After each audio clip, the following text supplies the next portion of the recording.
ئەمریکا جوانە یان ناشرین بە پێنووسی دکتۆر شێرکۆ کرمانج.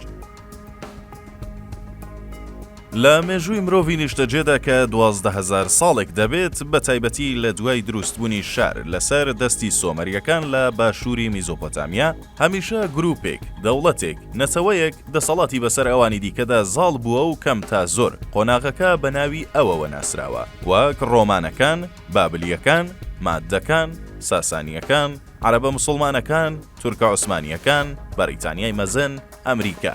بەڵام هیچ قۆناغێکی مرۆڤایەتی وەک قۆناغی باڵادەستی ئەمریکا مرۆڤ دۆستتر، دیموکراسیتر، ژن دۆستتر، دادپەروەرتر، بێشەڕ و شۆڕتر نەبووە.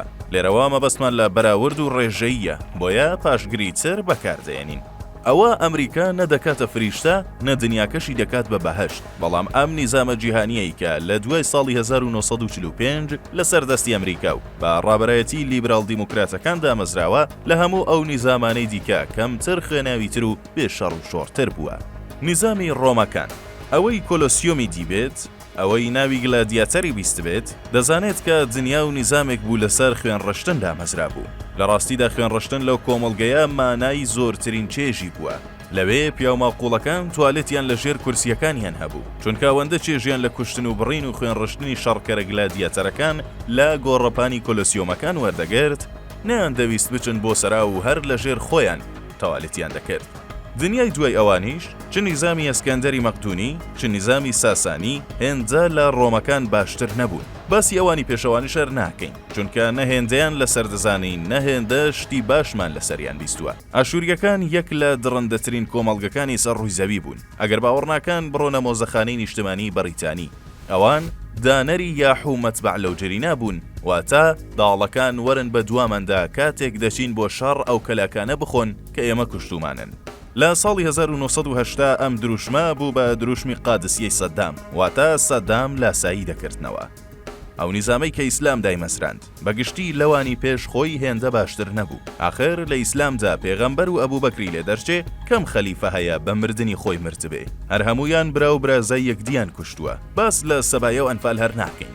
باس لەو هەموو خوێنڕێژیە ناکەین کە لەسەر دەستی لەشکری موسڵمانان کراوە. بڕۆن مێژوون و ئیسلامیەکان بخوێننەوە، ئیبن کەسیر، ئیبن تەبەری و هەتا دوایی. ئەوە تەنیا قسەیەک نییە، بەڵکو قسەی مێژوون و ئیسلامیەکانە. دنیای پاش لاوازبوونی ئیسلامیش دنیای نیزامی ئەوروپایە کە داهێنەری کۆلۆنیالیزم و داگیرکاریە، دنیای جینۆسایدی هیندەسوورەکان، ئەبوریجنەکان، دنیای ئەپارتاید و دەمارگیریە. سەرەڕای لەدایکبوونی بیر و چەمک و تێگەیشتنی نوێ لە 500 ساڵ لە باڵادەستی ئەوروپیەکان، بەڵام ئەم بیرۆکە و ئایدیایانەی ئەوروپیەکان خستیانە ڕوو تا دنیای ئەمریکا دانەمەزرا بە تەواوی نەجێگیرکران، نەشۆڕ بوونەوە بۆ ناو خەڵک. مەبەستەکە ئەوەیە کە باس لە مافەکانی مرۆڤ و یەکسانی و دیموکراسی دەکرا، بەڵام لە ئەوروپا دەوڵەتی خێرخوازی ویلفەیار ستەیت، دەوڵەتی دادپەروەری و کۆمەڵایەتی، دەوڵەتی یەکسانی لە شەستەکان دوای شۆڕشی خوێندکاران جێگەی خۆی دەکاتەوە و بیرۆکەکان دەسەپێنرێن. واتە ئەو بیرۆکانە لە بنەڕەتدا ئەگەر ئەوروپیش بووبن، بەڵام لە ژێر هەژمون و ئەو نیزامە پەیڕە و پراکتیزە دەکرێن کە ئەمریکا سەرپەرشتی دەکرد. دنیای ئەوروپا کە بەریتانیا و فەرەنسا و پۆرتوگال و ئیسپانیا تێیدا ساڵ بوون، ڕوون و ئاشکرایەکە چیان بە دنیا نەکرد، هەرەوەی کە لە دوو جەنگی جیهانی سەدەی 20دا نەهامەتی نەما بەسەر ئەوروپایدا نهێنن. بۆیە گەر ڕقت لە ئەمریکایە لەبەر هەر هۆکارێک، کردەکانی ئەمریکات بە دڵنیە لەبەر هەر هۆکارێک نابێتەوە لەبیر بچێت کە ئەمریکا لانی کەم تا ئەمڕۆ، چونکە نازانین ئەمریکای ترەمپ چۆن دەبێت بە بەراورد بە دنیا و شارستانیەتەکان و نیزامەکانی دیکە باشترین دنیای فراهەم کردووە، یان دەکرێت بڵین لە ژێر سایەی ئەودا گەشەی کردووە. بێجگە لەو شتە گشتیانە بۆ کورد بە تایبەتی لە 100 ساڵی ڕابردوودا لە لۆزانەوە تا ئێستا هیچ هێزێک بەقەد ئەمریکا پشتیوانی لە کورد نەکردووە. هەر دوو ئەزموونی باشوور و ڕۆژاوا لەسەر دەستی ئەمریکا دروست بوون.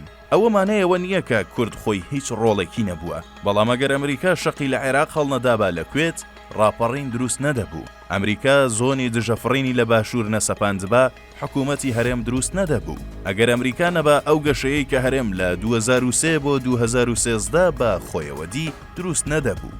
ئەگەر ئەمریکا نەبا لەوانە بوو داعش گورزی زۆر کوشندەی لە هەرێمدا بە. ئەمریکا نەبا کۆبانێ کەوتبوو. ئەمریکا نەبا هەسەدە دروست نەدەبوو.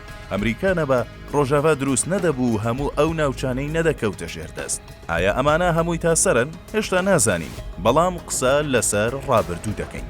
باسی ئەو دنیایش هەر ناکەین کە ئەماوەیە کە چین و رووسیا دەیانەوێت دروستی بکەن، چونکە ئەو دنیای ئەوە نەجێ ئازادی، نە یەکسانی، نەمافەکانی مرۆڤ، نەدادپەروەری، نەڕادەربڕین و نەفرەیی نابێتەوە.